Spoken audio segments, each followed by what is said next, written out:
Okay, good evening, friends, and welcome to the presentation number 46 of Two Witnesses under Prophecy Insights. And we will be continuing Babylon from Jeremiah 50 and 51 chapters as we see Babylon judged.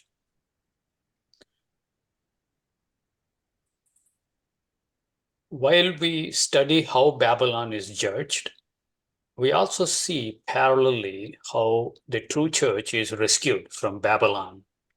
And God seems to be pouring out blessings on the true church, his faithful people. But when we talk about church, there are two components.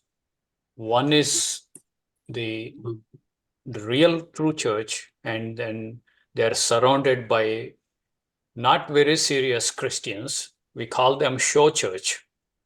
And we also have somewhat, not necessarily in truth, they stay on the borderline. So those people are also included in church, but they're not persevering. So those are also covered under church or Zion. So Zion is a parallel concept that runs alongside Babylon. So you have Babylon being judged and Zion being blessed because they stay out of Babylon. Now, we have come so far in Jeremiah 50, where we see uh, God judges Babylon. And Jeremiah 50, chapter 50 and 51, they constantly switch between Babylon and Zion. So today we will see the context switches to Babylon and again from Babylon to Zion. And here, a very interesting word that is used by Jeremiah the prophet. Actually, God uses this key word that is snare, S-N-A-R-E, snare, which is kind of trap. Once a person is trapped or snared, it's almost impossible to come out of that snare. So here, as God is judging Babylon, you would see the Babylon is snared. A trap is kept in secret and Babylon falls in it. It won't come out. It will not be able to come out. So whatever God has put judgments against Babylon, those would now be unleashed. It is a trapped situation. There is no way out. That is the concept. And as we study how Babylon is trapped or snared, this same word is used by Christ in Olivet prophecy. Here he carries this snared as a big sweeping statement against the whole world. Now he's talking whole world as a Babylon, as an instance of Babylon.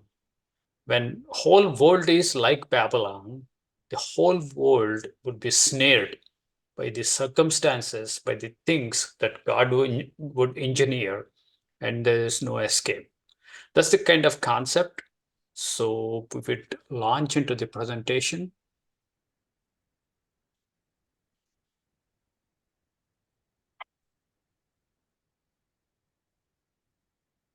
So we started with Jeremiah 50, and last time we were at this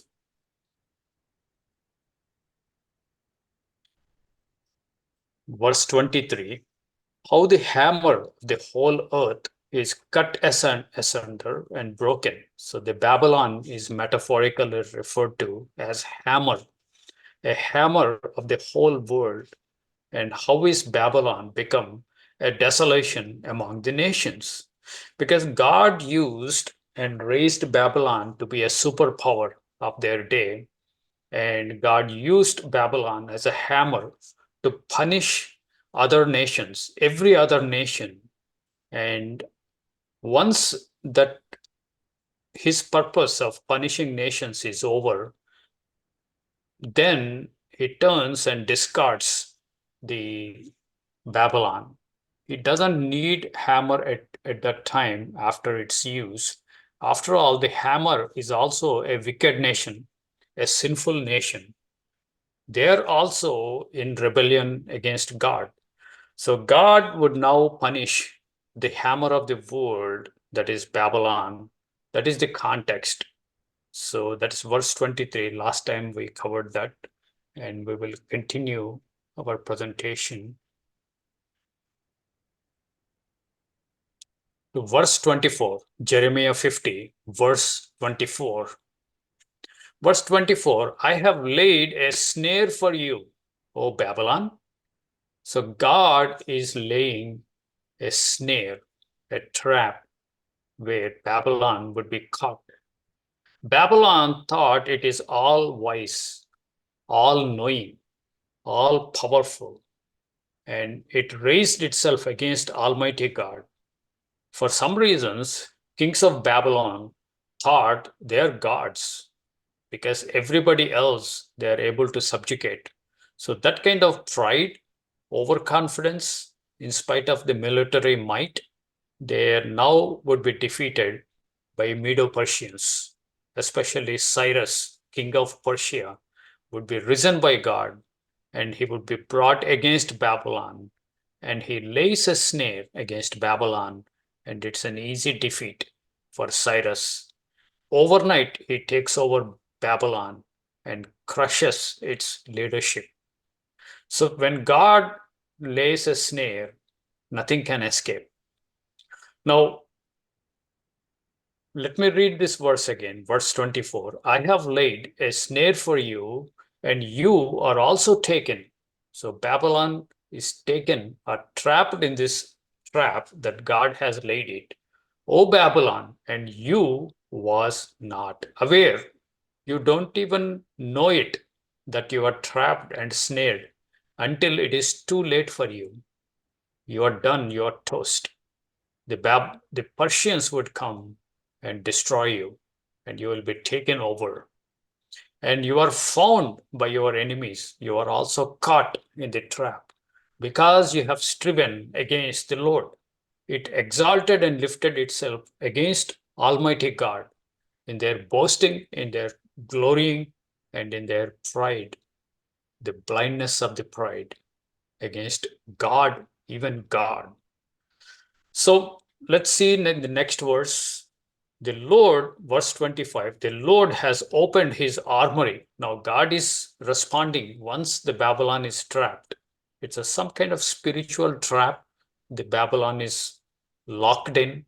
Now he is opening up his armory, his weaponry God is bringing, and has brought forth the weapons of his indignation. For this is the work of the Lord God of hosts in the land of Chaldeans. Land of Chaldeans. So it's against entire Babylon as a city state and a kingdom in the ancient times. That is the immediate context of this script. But it has a bigger context. The whole world is coined now as Babylon. Now, whole world will be judged at the second coming of Christ. When God sends Christ, he comes and unleashes his his destruction, and before he fights against Babylon would have already been trapped and snared. So here Christ talks about the snare the whole world would be subjected to. When he talks about Babylon being under snare or trapped, he also talked about Zion, the church. In the church, also would be subjected to this snare, but people who are faithful to God, they somehow would bear witness and somehow they would be spared. But the borderline Christians and show Christians, they just believe in attending a church, those would be subjected to the same snare. Once they are snared, God would unleash several judgments, one after other, one after other. And that is the pattern we are seeing. So I would like to take you to Olivet prophecy, Luke 21. Luke 21 is a very interesting chapter. He gives a very high view of the end times before his second coming. So, before the arrival of Jesus Christ, Yeshua, before we see him in the cloud to come to the earth, you have series of events that would precede his coming, and all these events are escalating to a climax. And in that climactic sentences, verses in Luke 10, he coins this sweeping statement: it comes as a snare on all the earth, the face of the whole earth. So I want to take tonight this time to go through Luke 21. If you can turn to Luke 21, those who are on phone, we will go there and we will go through the chapter Luke 21. We will begin with verse 5. Luke 21, Luke chapter 21, verse 5, we will start. Here, this is the first time I'm teaching or going through the Olivet prophecy, and it is multi-layered and multifaceted and very deep, and every word and every phrase of every sentence is rich with meaning and teaching. So my goal is not to go too deep.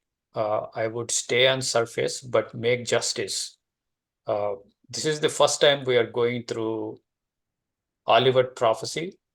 uh, Matthew 21, Mark 13 are the parallel chapters, and Luke 21 uh, is the place where he mentions the snare. It comes as a snare. All the events would come as snare. So we would we would go through all these verses tonight, and I will try to uh, give the deeper layers as we go. I will touch upon deeper layers so that you would get to familiarize yourself with the deeper layers behind the surface, beneath the surface, so that it will trigger somehow more interest into the Olivet prophecy. So let's start Luke 21, verse 5. As some spoke of the temple, that is, disciples, some of the disciples spoke of the temple. Temple here, like there are two Greek words, Heron and Naas. Heron is outward physical structure of the temple, the massive stones and massive decorations and elaborate things. And what is not up, what does not appear to the outward world, but that is concealed inside the temple, is called sanctuary. Sanctuary in Greek is naos. So naos represents the true church, the faithful people, but outside the temple represent figuratively borderline Christians. So sometimes the borderline Christians make a big show and show grandeur. They have hundreds, thousands of people, and they sing songs and they do lots of show. And that is equivalent to the outward temple. So here, previously you might have read these verses as physical temple in Jerusalem, but that is a superficial layer. But I'm touching the underneath, beneath the surface, what they really point to. So as some spoke, some disciples were pointing to the temple, the outward grandeur of Haran, how it was adorned with goodly stones and gifts. He said, as for these things, ye behold what you see, the days will come, the days will come in which there shall not be left one stone upon another that shall not be thrown down. So here is a prophetic statement. All the grandeur of borderline Christians or superficial Christians, those organizations would be brought down, would be thrown down, they would be dismantled. I will bring judgment on all those false churches. That is what he is hinting. And then disciples ask when and where. These are the natural questions. When will these things happen? And they asked him, verse 7, saying, Master, but when shall these things be? And what sign will there be when these things shall come to pass? So, in the other parallel versions in Mark and Matthew, we would see they would specifically ask, end of the age, and what will be the sign of your coming back, second coming. So these events, they begin with uh, some signs, and eventually they culminate in big catastrophic events, the world global events, both in the sky as well as on the land, as well as in the oceans.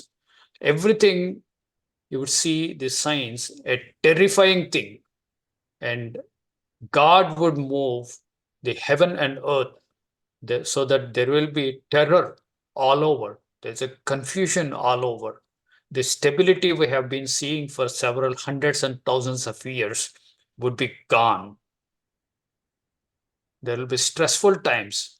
There will be heart attacks and heart failures for many, many, many people when these things begin to unleash. So, this is a prophecy of end time, and this is a prophecy of events that would unfold before second coming of Jesus Christ. So, and they asked him, saying, Master, when shall these things be? And what sign will be there when these things shall come to pass? And verse 8, and he said, Take heed that ye be not deceived. Make sure that you are not deceived, for many shall come in my name, saying, I am Christ, and the time draweth near, and go ye not there after them. So there will be many doomsday prophets will come, which we have seen for the last 2000 years, and they would tell that time is near. We have come to the end times, and they might ask you more money, or they may ask you to join their church, or they might ask other favors from you.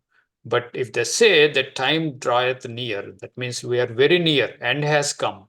Those are called doomsday prophets. So he's warning against doomsday prophets because they have no clue. They are superficial people. They don't know the word of God. They arbitrarily state that we have come to end times. So here is clear instructions. Do not go after them. How and why? The following verses tell us. The end times will come when you see all these signs. The false prophets, false teachers would ignore all these instructions that he is giving here, and they arbitrarily tell that end has come very near. This is a trick played in many churches. I'm not surprised if this trick is played in COGs and WCG. Whenever their funds go down, they don't get donations or money from people, then they play this trick. Oh, end time has come, and second coming can happen at any time. So they scare the people so that people would come back to church more regularly out of fear, and they might get their money or donations. So this is widely practiced, as researchers observed. This is a common trick. Perhaps Christ is hinting at them, just arbitrarily telling that end has come. We are very near end times, that don't believe them or don't go after them. So that is the instruction in verse 8. And verse 9, he starts unfolding how these events would unfold, and finally the whole world would be trapped, snared. So there is no escape once you are ensnared. That's the meaning. So when Babylon, in this verse of Jeremiah 50, verse 24, I have laid a snare for you. That's a parallel verse here. In Luke 21, he's explaining how he has laid a snare for the whole world. So that is the context we are discussing. Let's go through that. The verse 9, but when ye shall hear the wars and commotions, be not terrified. For these things must first come to pass, but the end is not by and by. So you have news of wars and commotions. Commotions, you can translate frictions between the countries and possible breakdown of wars. And all these things sometimes news media create and sometimes politicians create just to gain some advantage. When their popularity goes down, most politicians would somehow lie to his people that the enemy is active and about to make a war. So he would muster all the patriotic countrymen and he would divert the attention to the failing economies or the failure of his office to deliver the goods. So this is a common tactic people would use, spread rumors that we would be pretty much in war. So that would divert the attention. Whatever the reason, you go through a first phase of wars, of rumors of wars, just the news. It's a manipulation of news. There's no real warfare. But after this, there will be another phase where actually you would find the wars. Verse 10, then he said unto them, nation shall rise against nation and kingdom against kingdom. So there's a wars everywhere, and all this prophecy is global in its context. So we have global wars similar to World War One, World War Two, and we don't know how many world wars are in future, near future. There would be at least one big world war before Christ returns.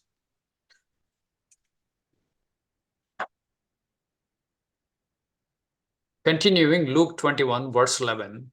And what else? What else?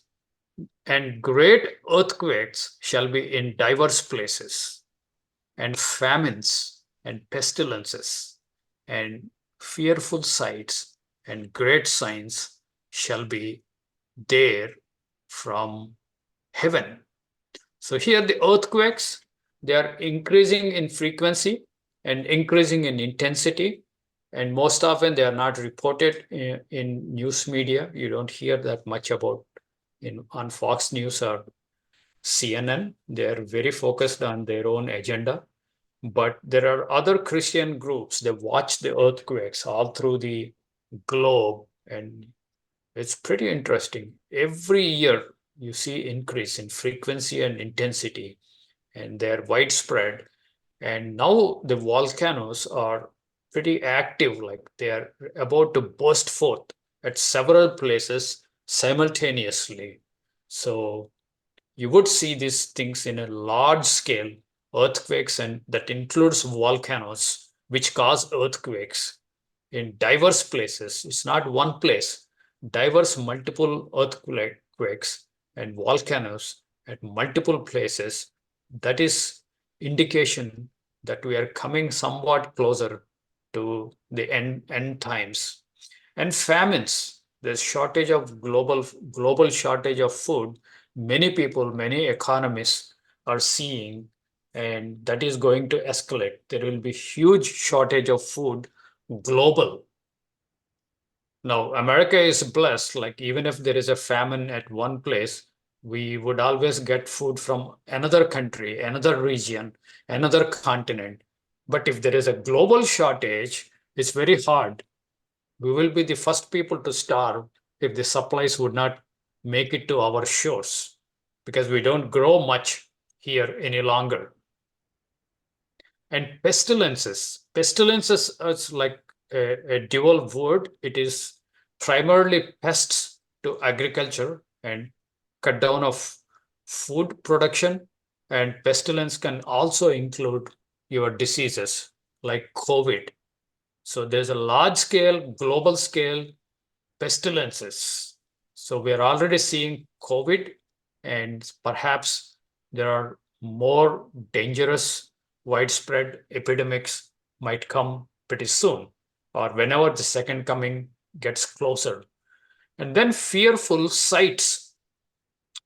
There is a visual things that will disturb us from heavens, and great signs shall be there from heaven.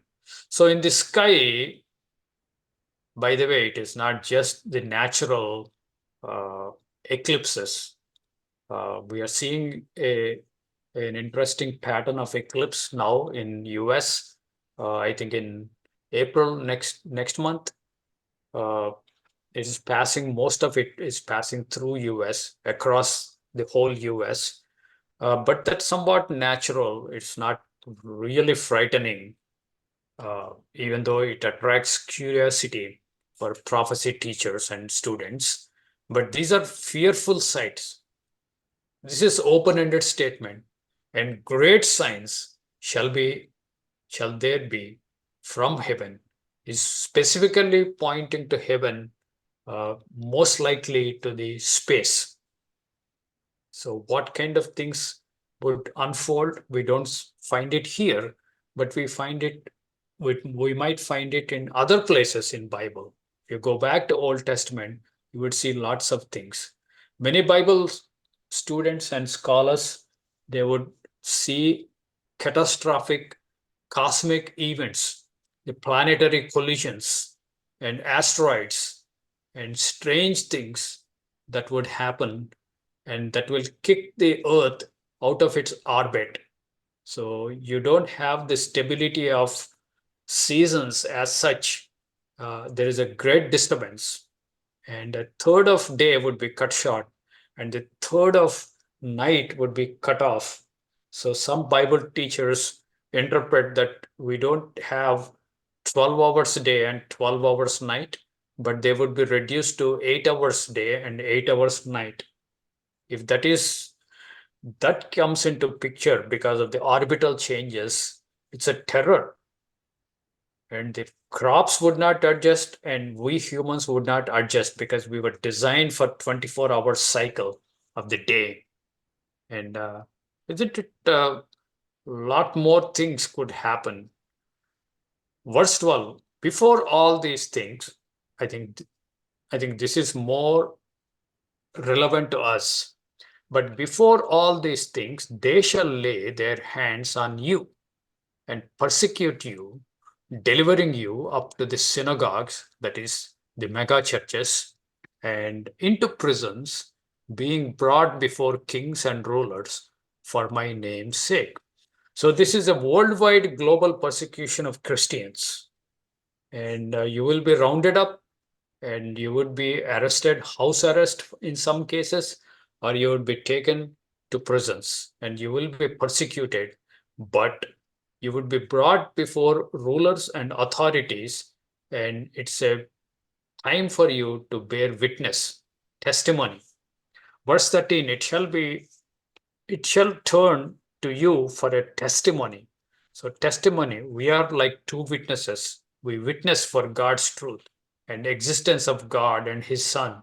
And we will not be ashamed, but speak boldly. And why we speak boldly in presence of kings, rulers, and whoever arrest us? Because God is with us. He will put right words in our mouth when we face that situation. Let's go to verse 14. Settle it therefore in your hearts not to meditate before what ye shall answer. So don't premeditate, don't be anxious of heart, how I shall answer to their questions, their interrogations. Why? For I will give you a mouth and wisdom, which all your adversaries shall not be able to gainsay nor resist. So it will guard through his agencies of Holy Spirit, put right words, right answers in your mouth. They can't stand that. They can't resist that. It is pretty evident when God is speaking via you. Verse 16, and ye shall be betrayed both by parents and brethren, kinsfolks, these are relatives and friends. So you will be betrayed, you will be handed over to authorities because the church goes underground by this time because a heavy global persecution and nowhere to be public. So it goes underground. But your own parents might hand you over to the authorities. Here is my son, here is my daughter. They are Christians. Take them in. Or the brethren. This is even dangerous. Your superficial Christians, your show church might hand you over, and your relatives who knows about your Christian walk, and they might hand you over, and friends are not excluded either. All these people whom you trusted, who are very close, now they become enemies. And some of you shall they cause to be put to death. This verse, this sentence tells me that most of us will not be martyred. Some of us would be killed. I believe selected few would go to martyrdom, but majority of us would suffer persecution in one way or other. But this is common to everybody. Verse 17, and you shall be hated of all men for my name's sake. It is Christ's name's sake we will be hated by everybody, whether we would be sent to jail or not, whether we would be killed or not, whether we would be asked to give a witness or not. In all cases, even if we are spared, still we will be hated for my name's sake, Jesus Christ, Yeshua's name's sake. Jesus Christ is the Shem of God the Father. He is the Shem. So if you are following the instructions of Jesus Christ under new covenant, you are true church, you are true Zion, and everybody else is Babylon. That's where the distinguishing and discriminating statement is. There's a reason why he is using these words, my name's sake. What is the foundation of Babylon? Let us make our own name, and we don't want God's Shem, God's priest, God's high priest. We reject God's high priest, and we will have our own Shem and our own rules, and let us build a city and let us build a tower. That is how at Tower of Babel, the Babylon was founded. Now, what he is saying here, ye shall all be hated by all the people for my name's sake, because you did not say, let us make a name for ourselves, but you stuck with the name that is given by God to us. It is the true Shem. There is no other name given to us under heaven other than Jesus Christ, by which men have to be saved. So, this is true church, Zion. It is not Babylon, and everybody having their own authority other than Jesus Christ is Babylon. So, true church would be hated by everybody. Verse 18, but there shall not a hair of your head perish. It's a metaphoric saying you would not lose any, even a single hair from your head. What means is your salvation is intact, your eternal life is intact. You will be changed into spirit beings. A new spiritual body is guaranteed. So don't worry about what these people would do. Even if they hate, that's okay. Just endure, just be patient, just be faithful to me. Just don't go after another Jesus Christ, another Shem, or another name. Just stick to my name, my authority. Name means authority. So my instructions and my authority, be under that authority. You would be safe. And verse 19, as all these things are going, the global persecution, which would be accelerating and getting intensified as the days, months, and years progress, the persecution goes intense. And the key is in your patience. In your patience, possess ye your souls. If you lose patience, there is a danger. So you patiently be under the authority of Jesus Christ. That's what it says. So it talks about true church Zion, and it also talks about Babylon. That is the whole world in this context. Continuing Luke 21, verse 20, and when ye shall see Jerusalem compassed with armies, then know that the desolation thereof is near. Now, why he brings up Jerusalem? That's an interesting thing. From very early in our Christian journey, we always thought this is physical Jerusalem in Israel, in Middle East. So when you see armies surround that city, Jerusalem, those who are in Judea flee to the mountains. So that is the standard explanation.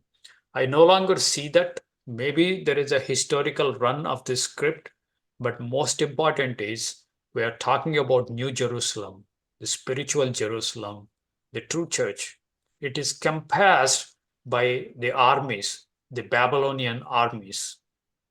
So when you shall see the Jerusalem compassed with the armies, that means church is under persecution, the active persecution, global worldwide persecution, the whole spiritual Jerusalem, New Jerusalem, Zion is now surrounded by the Babylonian armies, the persecuting armies. Then you know that the desolation thereof is nigh. It is about to be desolation and destruction. And let them who are in Judea flee to the mountains. Here, the mountains are referred to mountains of God. Leave that Jerusalem, that congregations, that churches, and run for your life to the mountains of God, where God is. This is like Mount uh, Carmel, as we studied in last two uh, places. So it is a place of God where God would feed you. Stay in your house, perhaps. Go underground. That is the flee.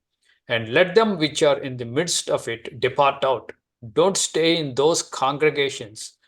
Uh, and let not them that are in the countries enter therein. So don't enter into these massive congregations.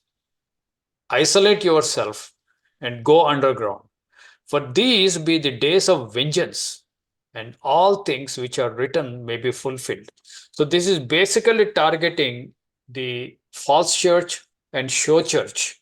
So, the congregations have become bad, and then God is bringing judgment.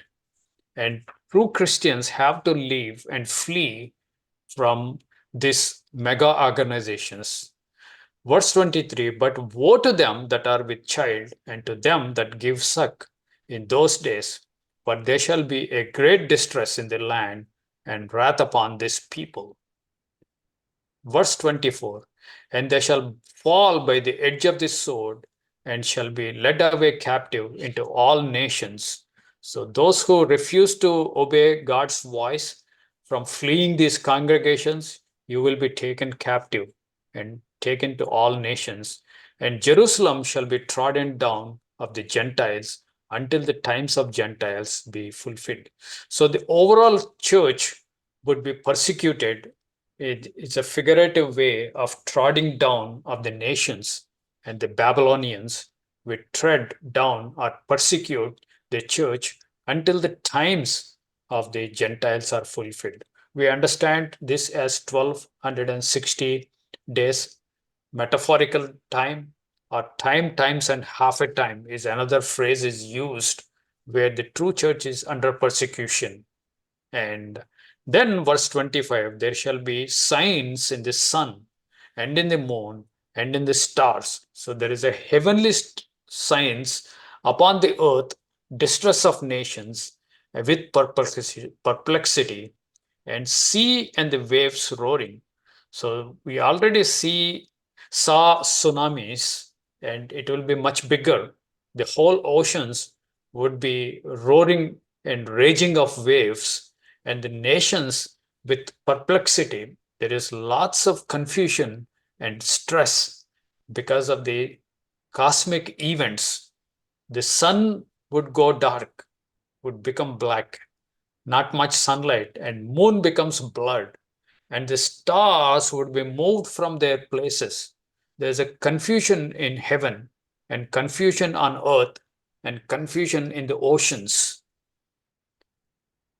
And what is the response of the people? The whole world, Babylon, the men's hearts failing them for fear.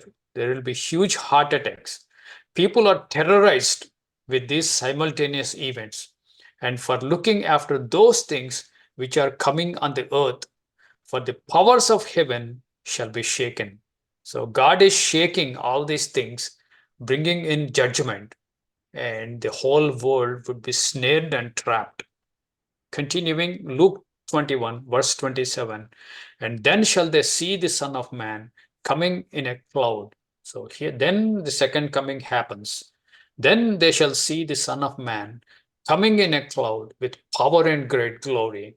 And when these things begin to come to pass, then look up and lift up your heads, for your redemption draweth nigh. So, what is he saying? You have to go through all these signs and cascading things, and you have heavenly signs, earthly signs, and signs in the ocean, and men's hearts failing, and then you would see the second coming. But the false prophets, doomsday prophets, would always deceive that end time has come now arbitrarily. There is no biblical basis in what they say. So don't go after them. That's a clear command from Christ. Verse 29, and he spoke to them a parable. Behold the fig tree and all the trees, and when they shoot forth, ye see and know of your own selves that summer is now nigh at hand. Let me give you an important clue here. The fig tree is an allusion to Israel. Is it referring to the Middle East, the nation of Israel, which came into existence in 1948? Is he hinting that when you see the fig tree and all the associated trees, then you would know that you are very near to the end? Because when you see the fig tree shoot forth, and you see and know that yourselves that summer is now at hand, so likewise when you see these things come to pass, know that ye that the kingdom of God is nigh at hand. Now the end and second coming has come much close, much close. You see the earthquakes, pestilences, all the signs that he has given escalating, intensifying, and you see the signs in the sky, space, oceans, and the land, perplexity, coupled by huge persecution of church, and then the fig tree. He gives the fig tree. And what are the other trees? We have to comb through lots of scriptures to come to this. So that tells us probably we are heading much closer to the second coming. And verse 32, verily I say unto you, this generation shall not pass away till all be fulfilled. So these mega events will happen in one generation. Some Bible teachers call 40 years as one generation, or others would count 70 years as one generation, or whatever the lifespan of average lifespan of man. Perhaps that can give us some indication how much would be the generation, how long generation would last. Verse 33, heaven and earth shall pass away, but my words shall not pass away. Verse 34, and take heed to yourselves, lest any time your hearts be overcharged with surfeiting, drunkenness, and cares of this life, so that that day come upon you unawares. So here is the trap that he is talking about. The church, his people, the true church has a huge challenge. You will be caught up with earning your life, the cares of this life, your clothing, your food and your house and mortgages and your car and your boat and all your pleasures and cares of this life would fully occupy you. Somehow these are the stressing and trying times, and your faith would be shaken and weakened, and you will be extremely anxious to address the needs of this life, this physical flesh life. And also drunkenness. I don't believe it is physical wine or physical liquors, uh, even though that's a possibility. Wine is an illusion for false doctrine. So there's a rampant false doctrine circulating, false gospels. It's easy to fall prey to them and overcharged with surfeiting. Surfeiting is pleasure seeking. You are fully in pleasure and in parties and how the world would kill its time. You are also busy with that. So that's another thing to watch out. So these things we should not be doing when a stressful times come and when men's hearts would fail because of stress and because of terror. But what we should be doing? Continuing. Luke 21, verse 35. This is the key verse that I want to focus. For as a snare shall it come on all them that dwell on the face of the whole earth. Now, whole earth is now trapped with all these things, and it will not escape the judgments of God. It's a trap. Verse 36 is a warning for Zion, for us. Watch ye therefore and pray always. We should not be neglecting our prayers. Sometimes I get lazy and would not pray. I'm teaching to myself also. Pray always. Watch therefore, that you may be accounted worthy to escape all these things that shall come to pass and to stand before the Son of Man. So the prayer is emphasized, and watching our spiritual condition is emphasized, and so that we may escape all these things. How do we escape all these things? Not because we are truly worthy, not because we are pure and totally sinless. We have sins that we are fighting, and we have weaknesses that we are still surrounded by. But here is the key, very interesting instruction he gives. Don't abandon your prayer. Don't abandon your faith. Watch your faith and pray always and ask that you may be accounted worthy. You may be counted worthy, even though you are not worthy. God would be pleased by faith. It is impossible to please God without faith and without prayer. Your faith, your obedience, and your prayer would please God so that God may count you or add your name to that list. So that list, people whose names are entered into that list would escape all these things. There's a provision God is making. It's a clear instruction. This is very faithful and trustworthy. And so that you escape all these persecutions, and then once the time is over, when Son of God comes back, you will be resurrected. And what will happen next? Judgment seat of Christ. We will all stand before the judgment seat of Christ, whether you are Christian or not. Everybody would stand. So that's what he is saying. You can stand before the Son of Man. You can stand having all these things, and you are counted as worthy, and you stand before the Son of Man. If you are a true Christian, when you stand before the judgment seat of Christ, Christ would call you and give you rewards, rewards for your faithfulness. You are faithful over few things. I will make you ruler over many cities. That kind of conversation would take place for the true Christians. For others, there's a fearful thing to face the judgment seat of Christ. Verse 37, in the daytime he was teaching in the temple, at the night he went out and abode in the mount. that is called the Mount of Olives. So I just scratched it. There's a lot we can talk about this prophecy. There are about 100 verses. If you combine all the three Gospels, Matthew, Mark, and Luke, if you put all of them, there would be 100 verses.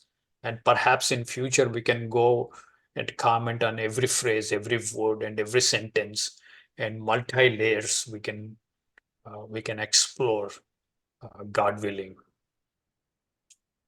So this is the snare. This is the snare. And when we consider the whole world as Babylon, let's come back to Jeremiah 50, verse 26. Come against her from the utmost border, open her storehouses, cast her up as heaps, and destroy her utterly. Let nothing of her be left. So it's a total judgment unleashed against Babylon.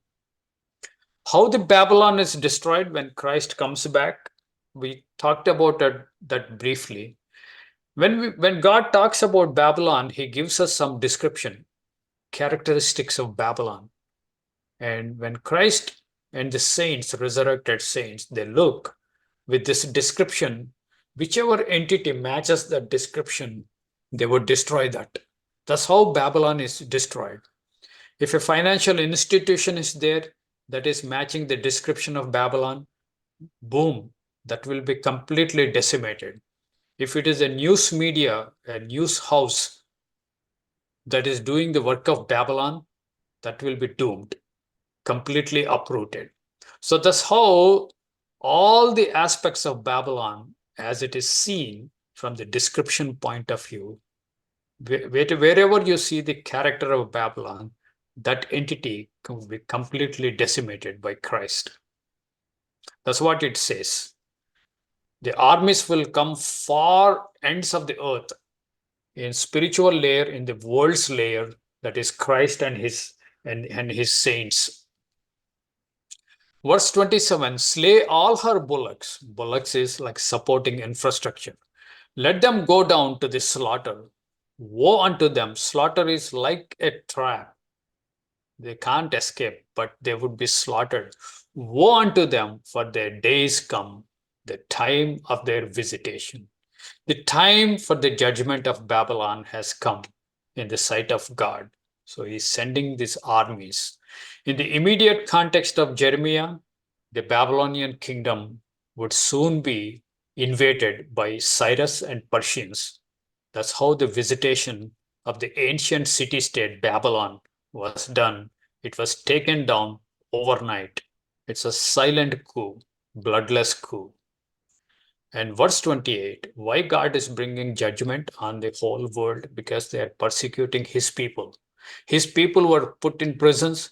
His people were sent to, were martyred, were persecuted and brought to forcefully witness. And they were forced to stay in their homes. They were not allowed to do the congregations or meet together. And Bibles probably were forfeited or taken out by governments and the Babylonians. They were left without scripture. They have to go through lots of hardship. For that, God is taking vengeance on the whole world. That's what he is telling church. They have killed some of you, and I'm avenging your blood on the Babylon. Verse 28, the voice of them that flee and escape out of the land of Babylon to declare in Zion the vengeance of our Lord, our God, the vengeance of his temple, the vengeance of his temple. Because Babylonians are treading down the true temple, the sanctuary, that is the true church, and they're also trampling down the borderline Christians and the show church, even the outside of the temple, also they are treading down under their feet. So if you bear the name of Christ, that is sufficient to trigger and invite persecution in the end times. Revelation 11, verse 1, this is the two witnesses chapter. The two witnesses are closely associated with the sanctuary, the temple. And here God says, very beginning of chapter 11, This is us. I believe two witnesses are the true church all through. But the end time, something significant happens to them.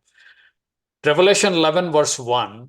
And there was given me a reed like unto a rod, and the angel stood, saying, Rise and measure the temple of God, and the altar, and them that worship therein. But the court outside the temple, that is the show church and somewhat false church, leave out and measure it not. For it is given unto the Gentiles, or the nations, or Babylonians. And the holy city implies the sanctuary plus all the temple, whole city, whole church. They will tread underfoot, but for 42 metaphorical months. So, this is the global intense persecution that people of God would face. But there is good news that Christ would return and you would be resurrected, and there would be rewards of eternal life and other offices. And great work needs to be done when Christ begins his rule for 1,000 years. And we will be assisting him, helping out, bringing in massive changes. They will destroy these swords and turn these swords into plowshares. All the military hardware would be destroyed and turned into productive factories, and there will be unprecedented agricultural wealth and boom and peace and prosperity. And between the nations, between the races, there is full harmony and brotherhood of all his creation, because God is there and Satan is taken out of the, and he will be imprisoned in the bottomless pit. And there will be great benefits. And God will show the contrast when my son, Christ would rule you. See the difference. When you rule with your own selves, rejecting my son and instituting your own authority as Babylonians, you reap the consequences of sin, of disease, of pestilence, of wars, and of death, confusion, hopelessness. But here is the contrast. You see the abundance and goodness and the fulfilling of heart and mind of the people on the earth when the wonderful millennium would be unleashed, and you and I would be assisting Christ in ushering this beautiful millennium. So I will end my presentation here. We will continue the judgment of Babylon and the deliverance of the Zion, the true church. All right. Any questions, suggestions, ideas, thoughts, agreements, disagreements? Alan. Yeah, going back to Jeremiah 50, verse 24. Something that we see is this been common throughout human history, and that is contending against the Lord. At the end of verse 24, we see that phrase, you have been found and also caught because you have contended against the Lord. That's the New King James. You have there because thou hast striven. But isn't that what men have done from the beginning? It's as if throughout human history, men have always contended and striven against the Lord, starting with Adam and Eve and Cain and Abel, until Noah had to build the ark to save 8 souls. Yeah. And even then, after Noah, men have always strove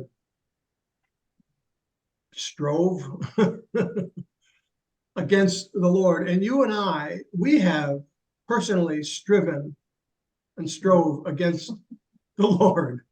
We are guilty of that also, both before our conversion and after our conversion. Because we are having the internal battles that Romans 7 talks about. We are still continuing, even in our in our Christian walk to have these strivings within ourselves, to have to do continuous battles and fighting internally against the pulls of the flesh. Until this crescendo of sorts. It's as if this time of the very end that you come to in the Olivet prophecy and here, and in so many other prophets, such as Joel and Revelation and so many others, it's as if this striving, this contending crescendos at the end of the age, and humankind has leadership that rises to the top and is completely wicked and anti-Christ in its viewpoints and in its actions. So I think this is kind of what we find when Babylon is judged. It is because of this crescendo of striving against the Lord, which we continue to do. Yeah, that's a good point. But there's a fundamental difference between us and Babylon. We do not reject the authority of true Shem. We stick with authority of God, and we do our best to be under his authority and Yep. God. But the Babylonians, to begin with, let us make a name for ourselves, a Shem for themselves. So they have no chance of coming under the authority of true Shem. So they're in open, continual rebellion, and they would be caught definitely. But for us, if we are not careful, we go into habitual because of the flesh nature within us. Yeah. We would be striving against our God, as you have mentioned. That is real, but as long as we desire and we want to be under God's authority, we want to obey, and this is fine line. People pray regularly and study their Bibles and kind of plead with God, help us with our various weaknesses. Help us with my sins, habitual sins, which I'm not able to get rid of. I need your mercy. I need your patience. I need your strength to overcome them. But help me, surround me with your mercies. That kind of approach is so well pleasing to God. Even though you are not worthy, the trick is he will count you worthy because of these things, that small baby steps that you are doing all through, without neglecting your prayers, neglecting your Bible studies, strengthening your faith internally, obedience. So those small baby steps is sometimes enough to please God, to count you worthy to escape all these things. Yeah. In some ways, he's easy to work with, our God. But if you are not giving up that pride, that indifference, that laziness, whatever prevents you from praying regular basis, prevent you from studying your Bible and doing basics, I think it's hard to please him. Then probably will let you go into persecution, but still you would make it into the kingdom eventually. But you can also lose out, who knows? So you're right, but I have another point to mention, Alan, because you have raised a very important subject. We strive with God also in terms of wrestling with him. He is holy God. We are not yet. So we wrestle. Just like Jacob wrestled with God. After wrestling, his name is changed to Israel. So maybe perhaps this is a righteous wrestling with God, because he is righteous, but we are unrighteous. But we wrestle with a goal or intent to become like him. So the direction of our wrestling with God is positive, while Babylonians' wrestling is negative. It is striving against Lord, but we are striving for Lord to be in right standing with Him, yet wrestling like Jacob wrestled with God, and he became Israel from Jacob. So we would be somewhat become Israel as we wrestle for righteousness. That's my 2 cents. We will go for any other comments. Any your thoughts, ideas, comments? Marlene? You wonder if that ties in with when Jacob's name was changed to Israel, doing things for his namesake. Ties in with that. I appreciated your explanation on that. Being persecuted for his namesake. I've not understood that until you explained that tonight about the Shem and that connection with it. So I appreciate that. Yeah, Marlene, like there are so many verses he indirectly refers to Babylon. Initially, if you have not studied these chapters, Jeremiah, Isaiah, the Babylonian chapters, you wouldn't think that he's talking about Babylon. But eventually I want to come to 4 Gospels and evaluate the words of Christ that he references to Babylon. There are surprisingly many places he alludes to Babylon. So this is one of the places I think is referring to Babylon, my namesake. So you have not rejected his name. He is true Shem, while Babylonians rejected his name, his authority, and went about the authority of their pastor, minister, church, fundamental doctrines. The list is endless, alternatives. Thank you for your comment. Appreciate it. Marlene?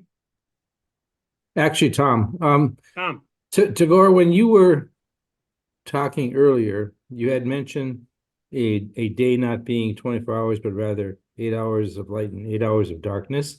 Where did you? I wasn't following you right there. Where did you say that was? And what did you base that on?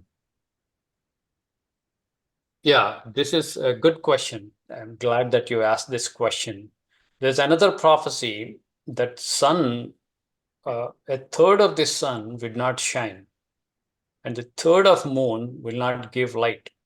A third of the stars would not shine. So a third, that can be interpreted by different possibilities. That means a sun is a disk, like full circle. A third of it can be cut off, would not give the light. That is one interpretation. Second thing is sun represents the day, moon represents night in a broader scheme of prophecy. Genesis 1st chapter, we have sun to rule the day and the moon and stars for the night. They were given to rule or define the night.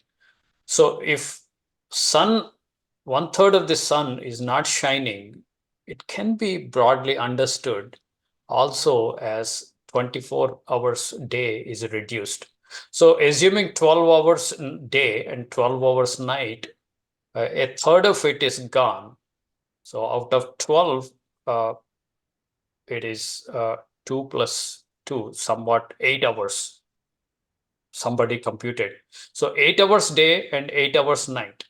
So it's no longer 24 hours day because the Earth is knocked out of its orbit by some planetary collisions, or some planet rubs its way closer to Earth and Earth trips off its orbit. There are several scenarios they worked out, and this is one of the interesting things that I found. I thought I would mention that.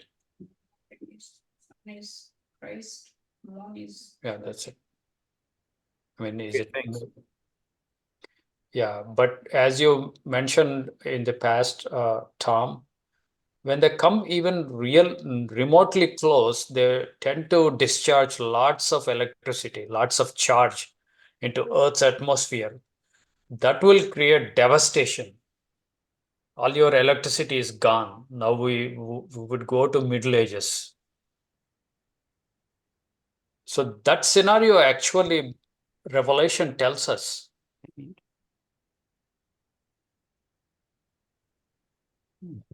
That's Some of- interesting.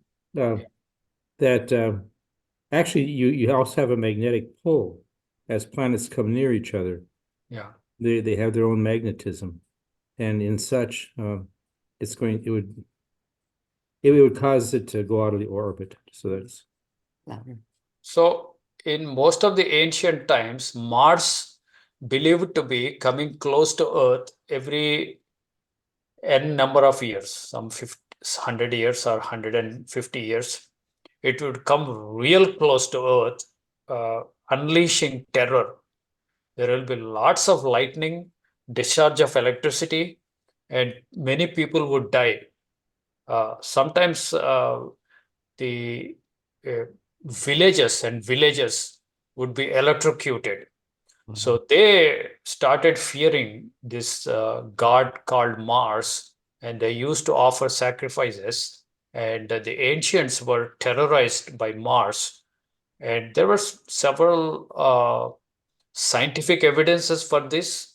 And somehow there happened some cosmic event where the Mars was pushed out of its orbit, where it is no longer coming close to Earth.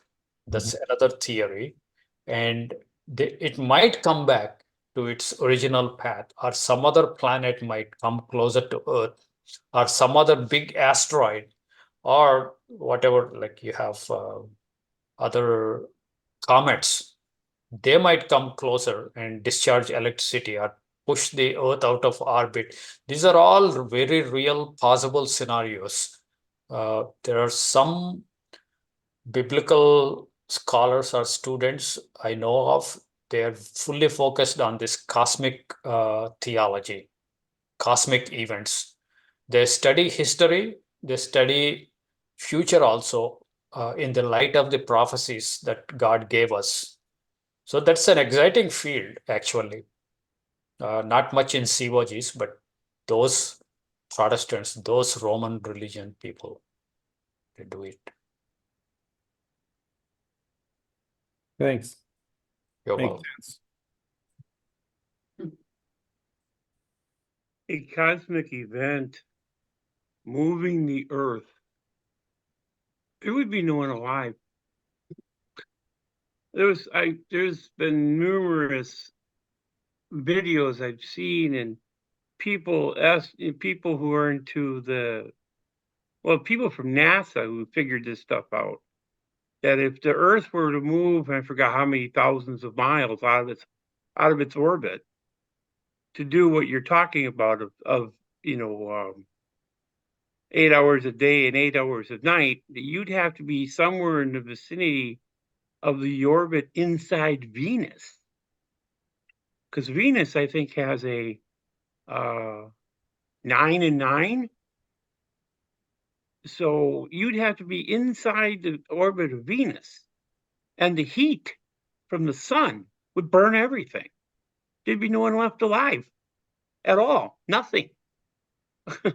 Our atmosphere can't handle that kind of heat. Yeah, And there's so much wrong with that. It'd be total and complete devastation of everything on Earth. Nothing would survive. Let me give you a couple of verses. The sun scorched men with boils, excessive heat, Mhm. and men blasphemed God for these plagues. That's one verse. The second verse, I think, is in Isaiah. The earth reeled to and fro like a drunken man. What do you think about that verse? There are verses, these are not like just imaginations. They're imagining, no doubt, a little bit, but they're basing their thought on a clear-cut verse in Bible. So if it is not 8 hours, maybe it's 9 hours, like maybe it's less than 12 hours. Who knows how these things would play out?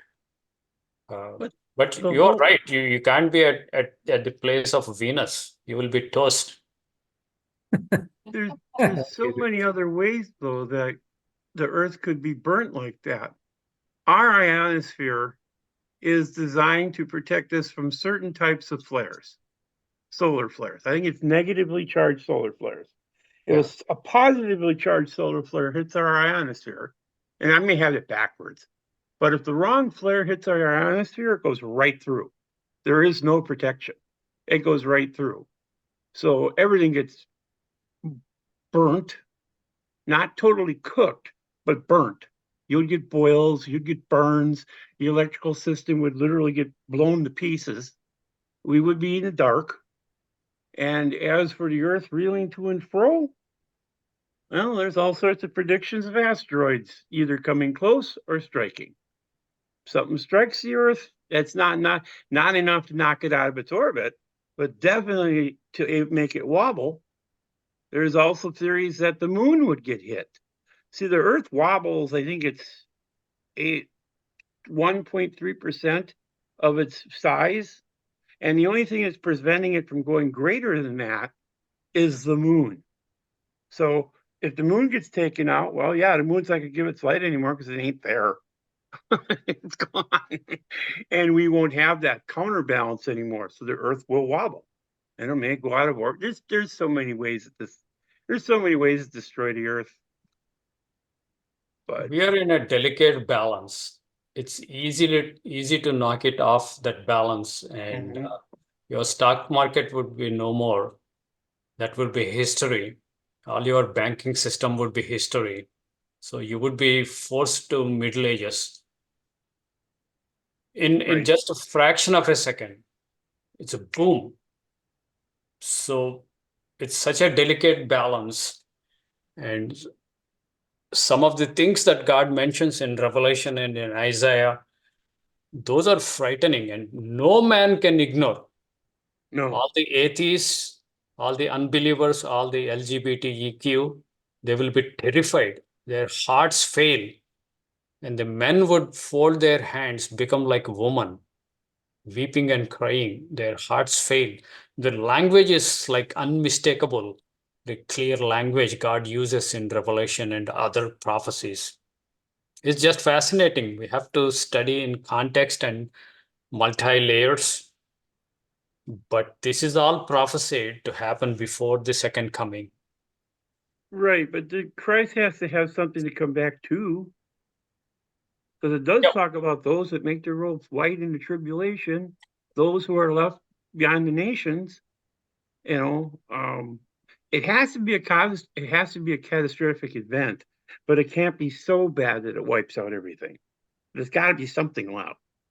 Because I mean, It won't- Revelation makes it clear there's something left that Oh, there Christ would returns obviously. to. Yeah, I agree with you. Definitely, there will be people left. So it's not a total toast, but it's a near toast in the sense people have boils and they have hail this big, a weight of talent. Talent is like tons kind of thing. That Mhm. big hail would fall, and men would be blaspheming God, whoever caused this. There are lots of things. Sometimes it is symbolic, but if you take it on its face value, there are terrifying things that would happen. People cannot ignore, Oh, yeah. dismiss them as normal events. They are not abnormal events. Mhm. Yeah, but I agree, like people would be left and people would be made white through great tribulation. But there is also a verse, like unless the Lord has shortened those days, no flesh would be saved. Alive. Yeah. So all flesh would be toast if he doesn't intervene. So is it man-made? Are these guys crazy in doing something? I heard NASA was secretly planning to explode a hydrogen bomb on Mars and see its effects. So if some crazy thing they do and the planetary collision is set in, the balance is disturbed, then you have havoc, chaos. Mhm. Now that you can't control, you can't blast another hydrogen bomb to stop it because you don't know the dynamics. If you do that, you will do more damage to the balance. Mm-hmm. So I think it goes out of hand somehow, and God has to cut short those days. Otherwise, no flesh be saved alive, if you take it on its face value. Right. Jaylene? I've been following sort of like he's a prophet, or at least he has dreams. And this is Tom Horn. I don't know if you have heard of him. And he's very much he was given the about the Pope, the other Pope, not the Pope now, and how and the day he quit being a Pope. And it was to the day and to the whatever that was given, it did happen. So now that he has another dream or a warning, and his is the wormwood, the name of the comet. So there, that what you're saying is there could be an imbalance on the earth, and it could be a comet. And it reminded me of the statue of the Babylon statue in Daniel, that there is this stone that came from nowhere and hit everything. I know the stone can symbolize or symbolizes Christ, but it could also be something really a comet that hits the world and it destabilizes everything. So, and then about the ships, a third of it is gone. And I'm going, oh, that's the China Sea. Everyone goes through there. And Mike said a third of all the shipping goes through here, this area. So I'm going, okay, if the Lord, yeah, just have to be ready. So thank you.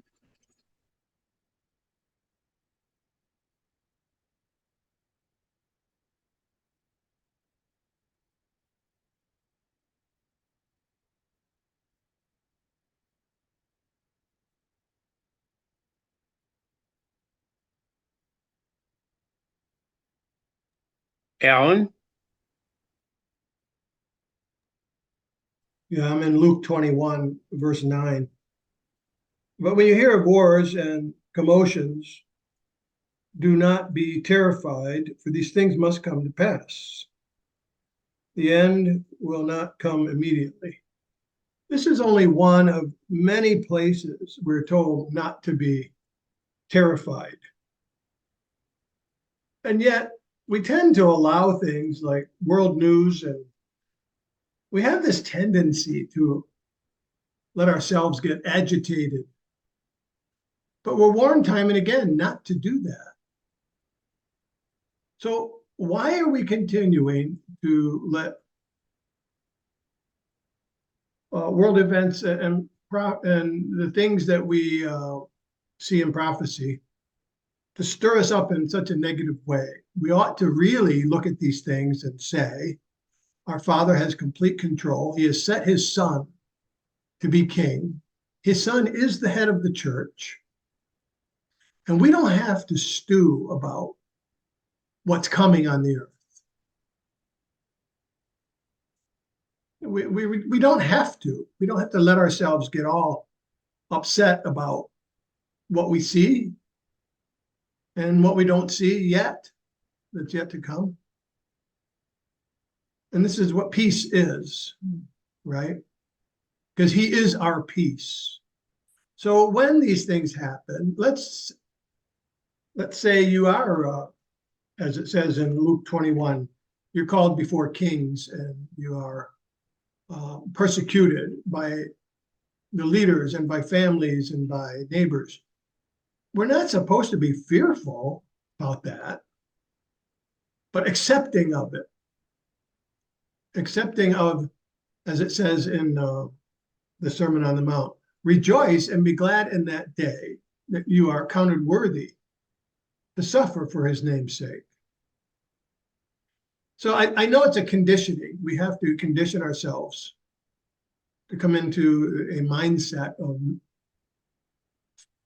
fearlessness and trust. And look, if I perish, then I perish. It's okay. It's very difficult to come to that, but I think we need to try to come to that. Because when everyone else is stirred up and angry and raging, as Psalm 2 says, why did the nations rage against the anointed? Well, they're going to rage more against the anointed. But you, for his name's sake, you will not deny his name. So this whole thing about fear and reading through the Olivet prophecy, there's no place we can find that says, and you need to really be afraid. No, he never says that. What do you think?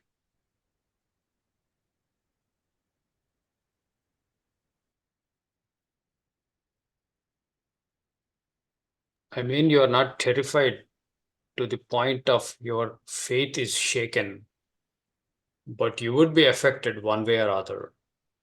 When these cosmic events take place, you would be affected, but your energies would be depleted because of the persecution. Love of many would grow cold. The agape love, the obedience to God, and reverence of God would soon disappear by your short-term friends and long-term friends in church. So everybody is deserting the truth. Now you have a real challenge. So those challenges would be there. Not so much of the cosmic events. The world would be bothered by them, but your problem would be global persecution, severe, intense, active persecution. So you are forced to go underground. When you go underground, probably there won't be food every day, or there not much comfort for you, and there is uncertainty that you have to go through. In patience, you possess your souls. For that, you should be prepared, but not terrified at any time, all through. But these would help to understand, because he's narrating step after step and sequence after sequence. And finally, when you see sun, moon, and stars, then you know that your redemption is near.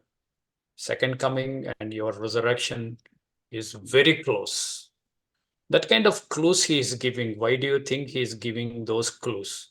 But when you see fig tree and other trees, you know that it is very near, even at the doors. So how close you are to the second coming is dropping several hints. So would that make you less terrified? I don't know. Why do you need those clues if you're not at all affected? I'm done.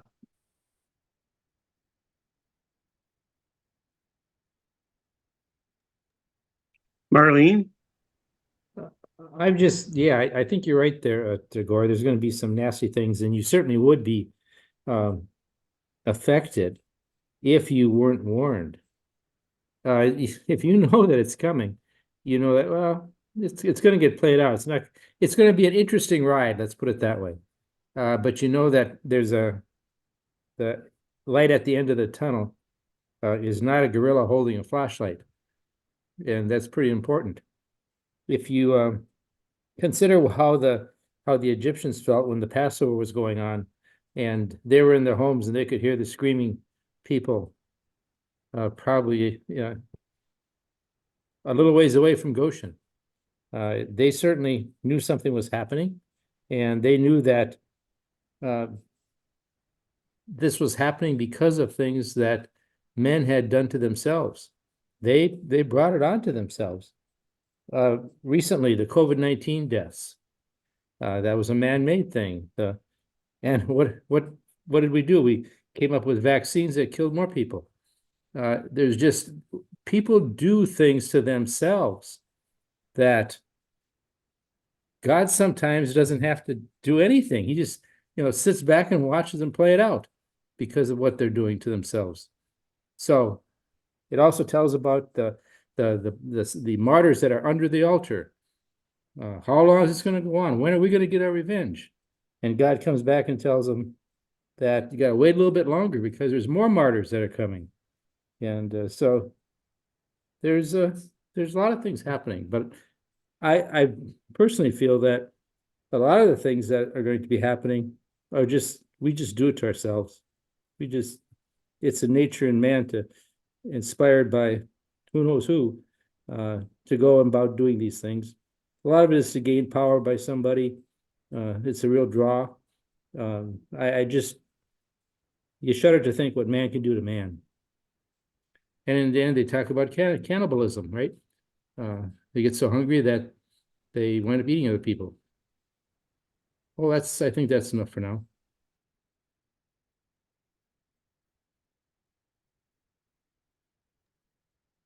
Alan? This is actually Charlene. So my question is to Gore is, when you're going through Revelation, you talked about Simeon. How do we know that this isn't just Simeon and that these things are just going to be Simeon and not really happening?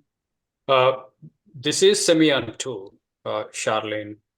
So there is one face value scripts that would run, but this is multi-layered.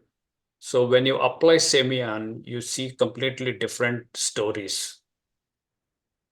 I did not address so much Simeon today. I took these things, Olivet prophecy on its surface, but we cannot completely eliminate some of the scripts on the surface, on the face value. So there is a good possibility of the cosmic events, and there is also Simeon script. Simeon actually carries out multi-layered. It's not one layer of Simeon. They actually open up multi-layers. There are bottom layers and intermediate layers, and there are top layers. So Olivet prophecy has all the layers. So the bottommost layer is no Simeon. It is just physical as it is. You can build a case for bottommost layer, and God is really teaching and warning his church at the intermediate layers. And top layers are hope. Those are more closer to heaven, God's throne, how God would look at all these things as he's orchestrating these snares and traps. That is for hope.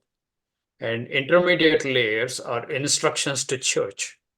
The bottom layers is what you would watch, everybody would go through. The bottom layers are less Simeon, more physical on face value. So I don't know if I'm making sense. You tell me.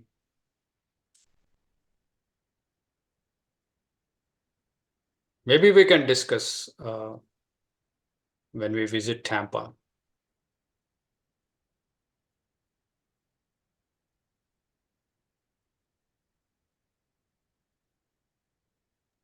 Thank you, Tagore. You're welcome. I gave a presentation for Olivet prophecy in Waco, Texas.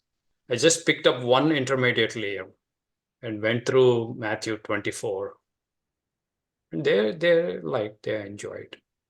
Instead of intermediate layer, I can take up a top layer. Same set of verses.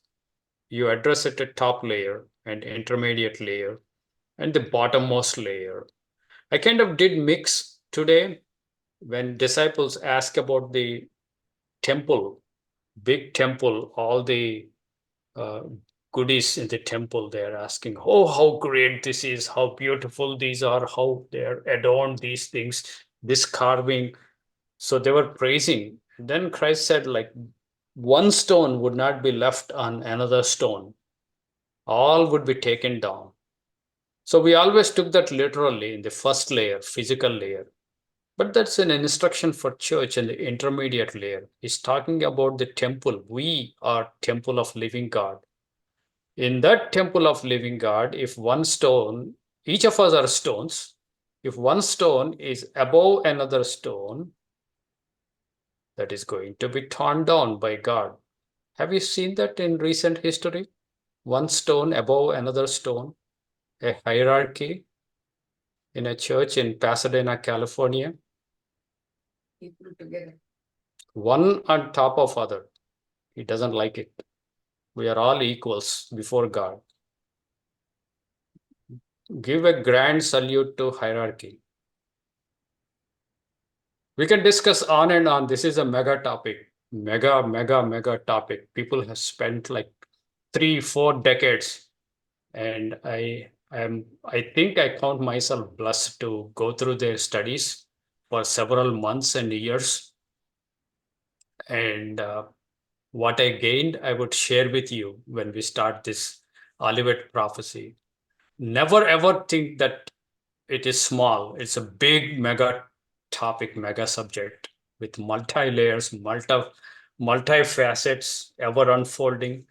And once you learn these layers in Matthew, it would change forever. The way you read Revelation, the way you read Gospels, the way you read Isaiah, Jeremiah, everything changes. Such a huge impact that would have. I'm done. Willard? Yeah, I don't want to offend anybody with this, but I think it's somewhat dangerous to poo-poo signs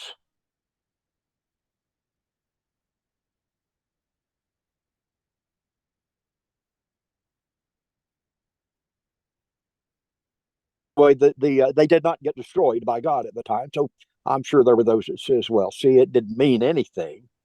The signs and prophecies given to them.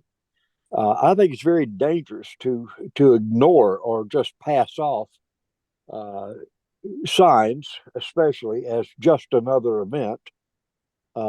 It shows ignorance of either prophecy or science or both. And Tagore, you said, do you make any sense? You make a lot of sense. We should pay attention and not just pass these things off. I agree. Yeah, I agree with you. But God said he would not do anything that he did not first show to his prophets. Yeah. So don't ignore these signs. They may not mean anything today, but when do they come and go? Or wait a few years, you'll see. But anyway, having said that, I don't mean to offend anyone, but it's dangerous territory to tread. And I'm going to say goodnight and thank you all very much. Thank you, Willard, but this is free country. Everybody can speak. Oh, sure. I know. Yeah. Yeah. Yeah. No, I know. But anyway, I just wanted to say my piece. So thank you. Okay. And good night, all. Goodbye.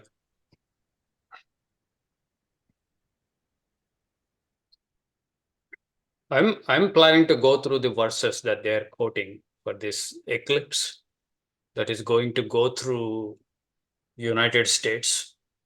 So the verses that they are quoting, I want to revisit them. In Genesis, God gave the stars, moon, sun for the days and seasons, months and seasons. And signs. The word sign, we have to properly understand and analyze. What do God mean by signs? Are they prophetic signs? Are they regular signs? So that verse is used to used to describe this eclipse that is going to come in April. So those are what verses we have to at least do some homework, either to agree with them or disagree with them. Without homework, we should not be dismissing things.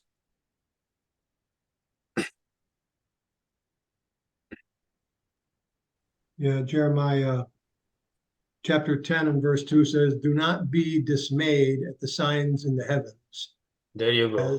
as the heathen Yeah. are.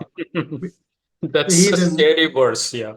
Hey, look, we're not supposed to be dismayed by those things. Things like common events like eclipses. Now, extreme events, that's different. But we're not supposed to be dismayed by the things that astrologers are dismayed by. And I think that's what it's getting at. The things the heathen are dismayed are things like astrology. Those are the signs in the heavens that Sure. we should not be concerned about, as if it was some kind of ominous indicator. Sure. I have a question. Do you all believe that there was an eclipse when Christ was crucified? Because there was darkness. Yes. Do you think that was an eclipse, or have you read somewhere that there will be an eclipse? I don't think it Possibility. looked good. Scripture does not say there is an eclipse. No, doesn't say that, but how else would you account for it other than if it was not an eclipse, then it was supernatural darkness. Yeah, look at the plagues, one of the plagues of Egypt. There's 24 hours, no light. There's a pitch darkness. Except in Goshen, they had light. Yes. So do you think there's an eclipse, like only some portions of Earth? They have eclipse for 24 hours, not like few hours.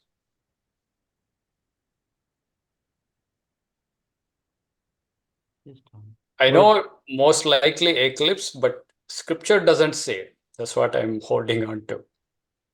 You're free to assume certain things. After all, this is free country. I think It seems that an eclipse wouldn't be that long. Maybe it could, but eclipse moves. I mean, you see the Earth passing in front of it, so there isn't that much time if it's just an eclipse that it's actually total darkness. And you're right. I tend to agree with your analysis. Like the diamond ring forms, it lasts only a minute or two. right. And then you have the crescent of sun comes out. And what about, you talk, why can't it be a miracle? You talk, the sun stood still in the sky at one time and they were fighting the battle. Now, how can a sun stand still in the sky unless the earth was stopped? I mean, it's not the sun that's standing still, it's the earth from spinning. Yeah, that's you cannot explain with the current knowledge of science and the laws of physics. You cannot. I know. So scientists would say it's impossible, but God would turn the laws of nature, laws of science, just to reveal to us that He is a sovereign God. He can override things. If Earth stops rotating suddenly, we will all fly off, right? We would probably notice that. That's our experience. Can something exist outside of our experience? That's where God is. There's one naval intelligence officer from US Navy.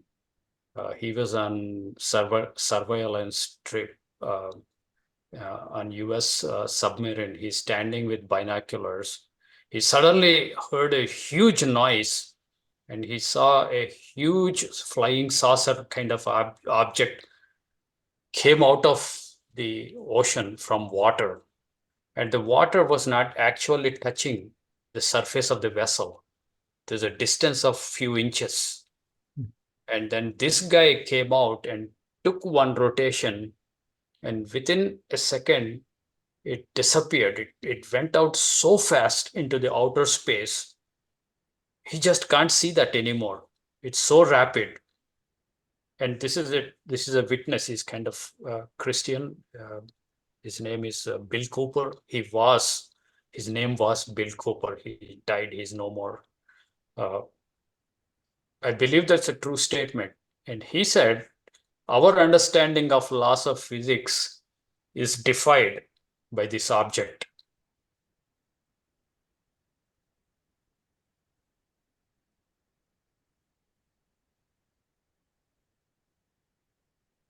And if the Earth stopped spinning, I don't think we'd fly off, though, Tagore.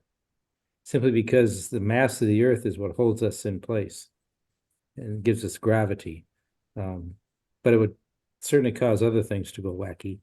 Yeah, your centrifugal force or centripetal, one of them, you have to balance out, right? Mm-hmm. It'd be a great day for surfing. Talk about the waves coming off of that stop. You have great tsunamis, right? Yeah. Think about it as a pan of water and you just sloshed it. Yeah. We will Central America? What Central America?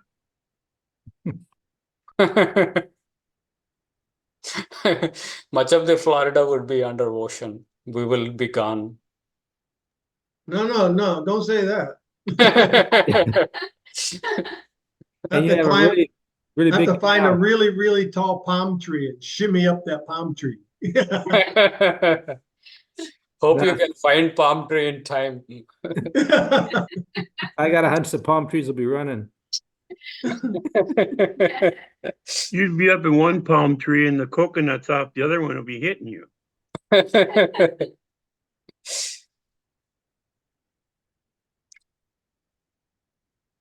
But the sun stood. Sun stood. It did not move. Either sun stood or earth stopped moving. We don't know how God has accomplished that. He did accomplish. So there is science beyond us. At least we should accept in faith.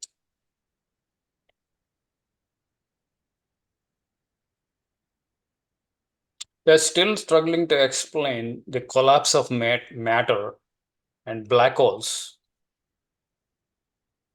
How is that matter is completely compressed and consumed by this black hole? Those are outside of our knowledge of physics and matter.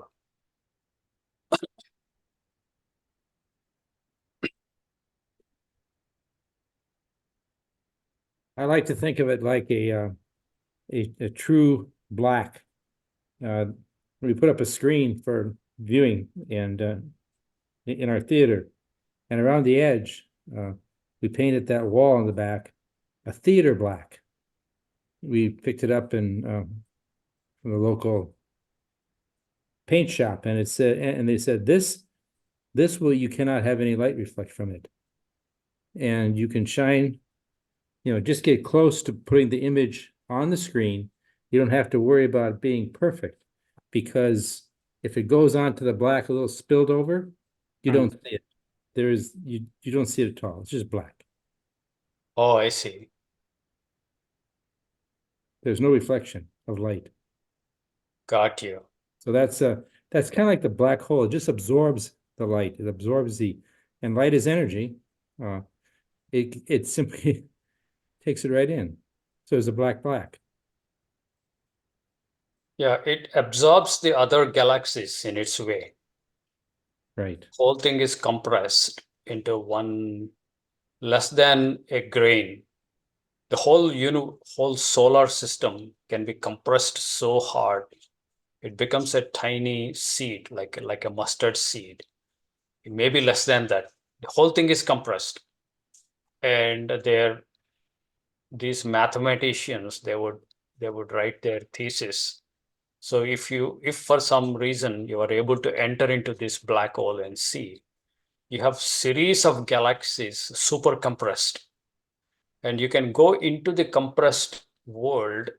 It is a separate universe where everything is super compressed, but still you have some laws of physics exist, but it is a universe of its own. And if you explore further, perhaps you find another black hole within a black hole, and that might contain other systems that it has absorbed and compressed. So you're talking about multi-layers. You don't know where it ends. Or if you extend that math to us, probably we are also compressed, but we are still existing in the tiny space that is between our planets in solar system, but probably we could be inside of a black hole already. But outside of our black hole, there could be much uncompressed universes still exist. So these mathematicians would remove all the boundaries that we would like to have, if I am making sense.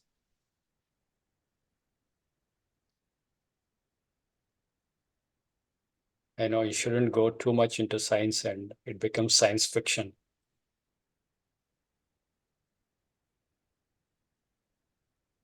But coming back to our Olivet prophecy and the snare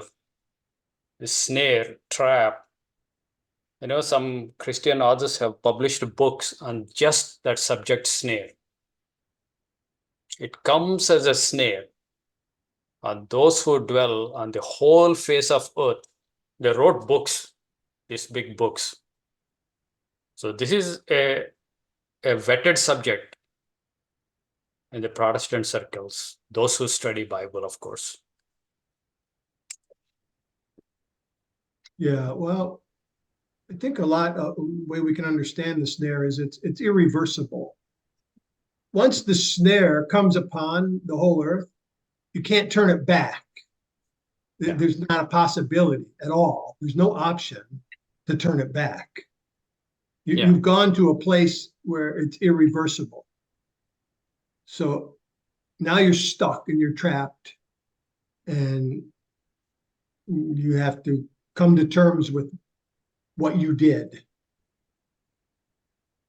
There's a verse that says he will destroy those who destroy the earth. You know that verse?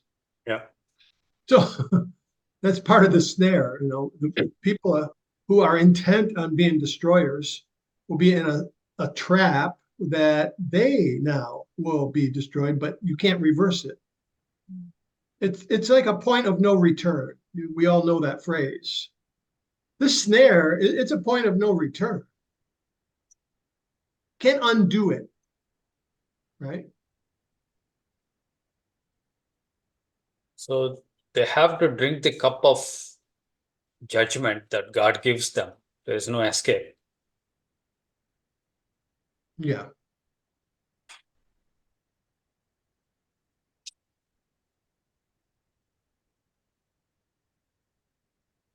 And also, if you're aware, you will not be snared. There's another caveat to that. People who are not aware, ignorant, if you look at the traps that they lay for birds, if bird suspects that there is a trap, it would never go near.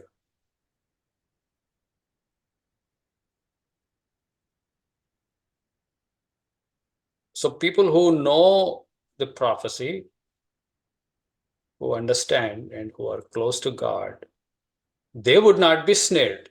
I think that's the lesson. But for majority on the whole face of the earth, it comes as a snare. Are you agreeing or?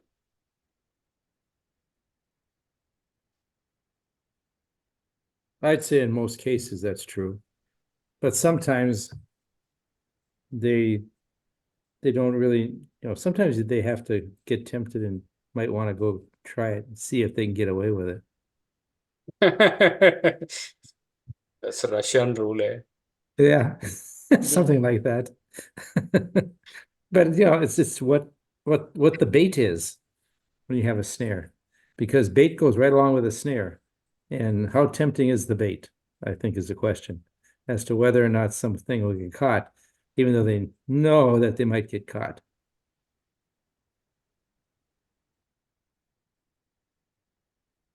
Some things are evil. It's kind of trap, but you have no way of escaping it. The chemtrails that are there spraying in the skies, how do you escape? You have to open your windows and doors at some time. You go out and breathe them.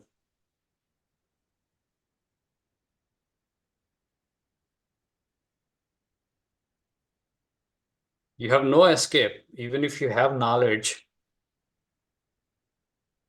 you are part of the system, the times you are living. Your air is poisoned, your foods are poisoned, your water is poisoned. You are eating and surviving on semi-poisons. On top of that, you have a doctors, all the medical and pharmaceutical. We are living in apocalypse times in a way. If people from 200 years ago, if they wake up now, they would look at us and say, you are in terrible times. So you think that we're lab rats to you?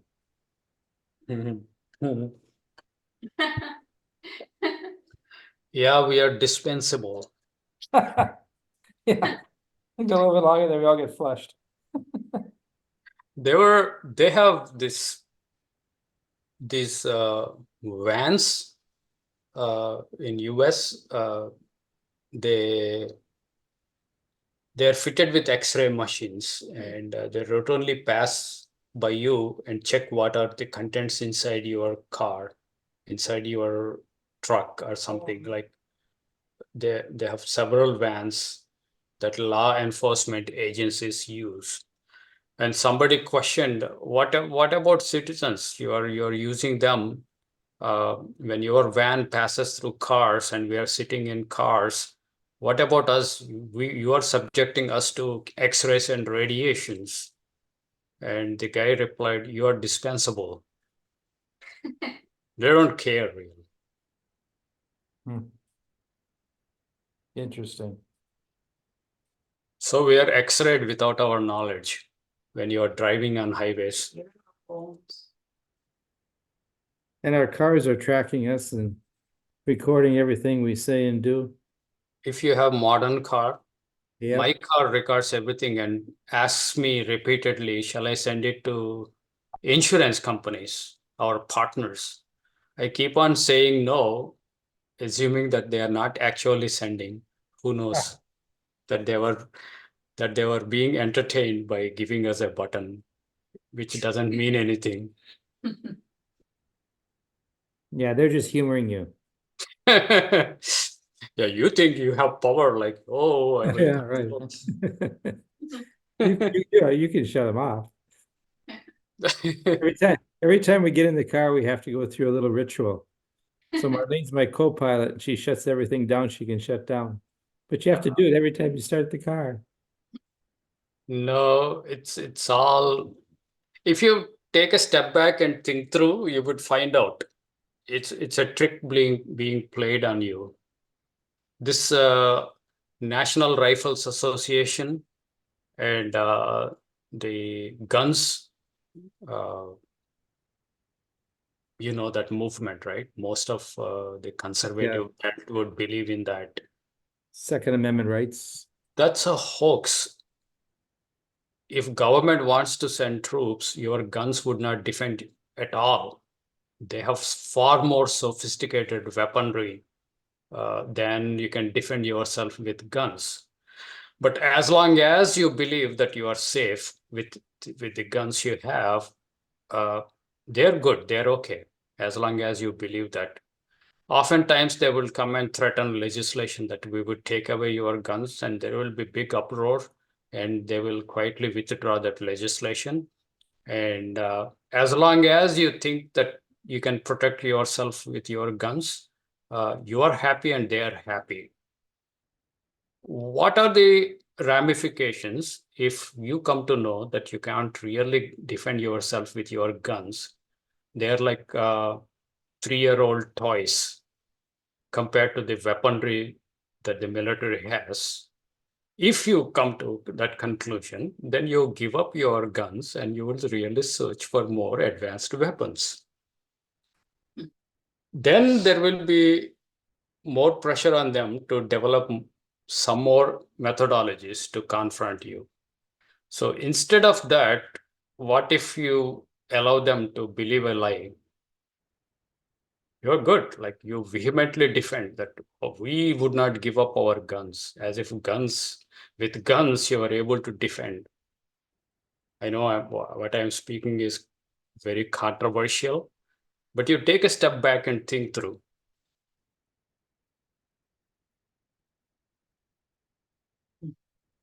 That's a snare. You're locked into that thinking. When I was in college, we were getting our double E degree, and we had an internship program. I went with the utilities. One of my friends went with Honeywell. His job was to design design a miniature laser, which was small enough so that it could be mounted in an airplane and be powered by the jet engine. And with that, again, this is the mid-1970s. They were using lasers in the jets, so they could take out other jets. And I was building electric systems. Yeah, the black budget projects, they are several generations ahead of civilians. You can't match. It's just foolish, but still people believe, and you are made to believe perhaps. And that gives us some stability and some peace. So there's no more big civil war.